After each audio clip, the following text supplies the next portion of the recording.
ಎಲ್ರಿಗೂ ನಮಸ್ಕಾರ. Welcome back to my channel. ನಾನಿವತ್ತು ಸಿಂಪಲ್ ಆಗಿ ಒಂದು ಸೈಡ್ ಡಿಶ್ ರೆಸಿಪಿನ ನಿಮ್ಮ ಹತ್ರ ಶೇರ್ ಮಾಡ್ಕೊಂಡಿದ್ದೀನಿ. ಬೀನ್ಸ್ ಕಾಳಿನ ಗೊಜ್ಜು. ಈ ರೆಸಿಪಿನ ಮಾಡ್ಕೊಳ್ಳೋದಕ್ಕೆ ಮೊದಲಿಗೆ ಒಲೆ ಮೇಲೆ ಒಂದು ಕುಕ್ಕರ್ನ ಇಟ್ಕೊಂಡು ಕುಕ್ಕರ್ ಬಿಸಿ ಆದಮೇಲೆ 2 ಟೇಬಲ್ ಸ್ಪೂನಷ್ಟು ಆಯಿಲ್ನ ಸೇರಿಸ್ಕೊಂಡಿದ್ದೀನಿ. ಆಯಿಲ್ ಬಿಸಿ ಆದಮೇಲೆ ಸ್ವಲ್ಪ ಸಾಸಿವೆನ ಸೇರಿಸ್ಕೊಂಡು ಒಂದು ಸಣ್ಣ ಈರುಳ್ಳಿನ ಸಣ್ಣದಾಗಿ ಹೆಚ್ಚಿ ಸೇರಿಸ್ಕೊಂಡು ಸ್ವಲ್ಪ ಕರಿಬೇವಿನ ಸೊಪ್ಪನ್ನು ಹಾಕಿ ಇದನ್ನು ಒಂದು 2 ನಿಮಿಷ ಚೆನ್ನಾಗಿ ಫ್ರೈ ಮಾಡ್ಕೊಳ್ಳೋಣ. ಯಾರಾದರೂ ಹೊಸದಾಗಿ ನಮ್ಮ ವಿಡಿಯೋನ ನೋಡ್ತಾ ಇದ್ದರೆ ನಮ್ಮ ಚಾನಲ್ನ ಸಬ್ಸ್ಕ್ರೈಬ್ ಮಾಡಿಕೊಂಡು ಸಪೋರ್ಟ್ ಮಾಡಿ. ಈ ಈರುಳ್ಳಿ ಎಲ್ಲ ಚೆನ್ನಾಗಿ ಫ್ರೈ ಆಗಿದ್ದಾದಮೇಲೆ ನಾನು 1 ಬೌಲಷ್ಟು ಬೀನ್ಸ್ ಕಾಳನ್ನ ಬಿಡಿಸಿಟ್ಕೊಂಡಿದ್ದೆ, ಅದನ್ನು ಸೇರಿಸ್ಕೊಳ್ತಾ ಇದ್ದೀನಿ.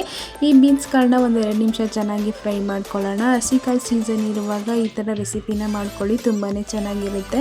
ಹಾಗೆ ಇದ್ರ ಜೊತೆಗೆ ಒಂದು ಮೀಡಿಯಮ್ ಸೈಜ್ ಟೊಮೊಟೊನ ಸೇರಿಸ್ಕೊಂಡು ಈ ಟೊಮೊಟೊ ಸಾಫ್ಟ್ ಆಗೋವರೆಗೂ ಸ್ವಲ್ಪ ಚೆನ್ನಾಗಿ ಫ್ರೈ ಮಾಡ್ಕೊಳ್ಳೋಣ. ಈ ರೆಸಿಪಿ ದೋಸೆ, ರೊಟ್ಟಿ, ಚಪಾತಿ ಎಲ್ಲದಕ್ಕೂ ತುಂಬಾ ಚೆನ್ನಾಗಿರುತ್ತೆ. ಹಾಗೆ ಇದ್ರ ಜೊತೆಗೆ ಒಂದು 1/4 ಟೀ ಸ್ಪೂನಷ್ಟು ಶುಂಠಿ ಬೆಳ್ಳುಳ್ಳಿ ಪೇಸ್ಟನ್ನು ಸೇರಿಸ್ಕೊಂಡು ಈ ಶುಂಠಿ ಬೆಳ್ಳುಳ್ಳಿ ಪೇಸ್ಟ್ ಹಸಿ ಸ್ಮೆಲ್ ಹೋಗೋವರೆಗೂ ಸ್ವಲ್ಪ ಚೆನ್ನಾಗಿ ಫ್ರೈ ಮಾಡ್ಕೊಳ್ಬೇಕಾಗುತ್ತೆ.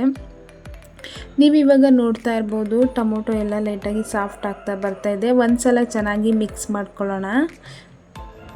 ಮಿಕ್ಸ್ ಮಾಡ್ಕೊಂಡಿದ್ದಾದಮೇಲೆ ನಾನು ಇದಕ್ಕೆ 1 ಟೇಬಲ್ ಸ್ಪೂನಷ್ಟು ಸಾಂಬಾರು ಪೌಡರ್ನ ಸೇರಿಸ್ಕೊಂಡಿದ್ದೀನಿ. ಹಾಗೆ ಒಂದು ಚಿಟಿಕೆಯಷ್ಟು ಅರಿಶಿನ ಪುಡಿನ ಸೇರಿಸ್ಕೊಂಡು ಚೆನ್ನಾಗಿ ಮಿಕ್ಸ್ ಮಾಡ್ಕೊಳ್ತಾ ಇದ್ದೀನಿ.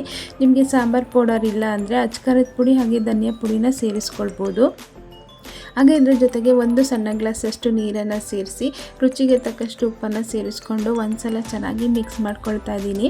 ಮಿಕ್ಸ್ ಮಾಡ್ಕೊಂಡಿದ್ದಾದಮೇಲೆ ಕುಕ್ಕರ್ ಮುಚ್ಚಳನ ಮುಚ್ಚಿ ಒಂದು 2 ವಿಷಲ್ ಕೂಗಿಸ್ಕೊಂಡ್ರೆ ಆಯಿತು.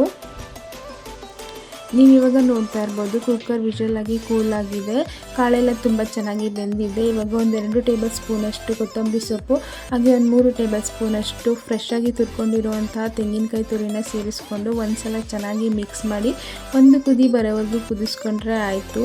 ಈ ಗೊಜ್ಜು ರೆಡಿಯಾಗುತ್ತೆ. ತುಂಬಾ ಸಿಂಪಲ್ಲಾಗಿ ಕ್ವಿಕ್ಕಾಗಿ ಬೇಗನೆ ಆಗುತ್ತೆ. ಯಾವುದೇ ರೀತಿ ಮಸಾಲೆನ ರುಬ್ಬಿ ಸೇರಿಸುವಂಥ ಅವಶ್ಯಕತೆ ಇಲ್ಲ. ಟೇಸ್ಟು ಅಷ್ಟೇ ತುಂಬಾ ಚೆನ್ನಾಗಿರುತ್ತೆ. ಈಗ ಸ್ಟವ್ ಆಫ್ ಮಾಡ್ಕೊಳ್ಳೋಣ. ನೀವು ಒಂದ್ಸಲ ಈ ರೆಸಿಪಿನ ಟ್ರೈ ಮಾಡಿ.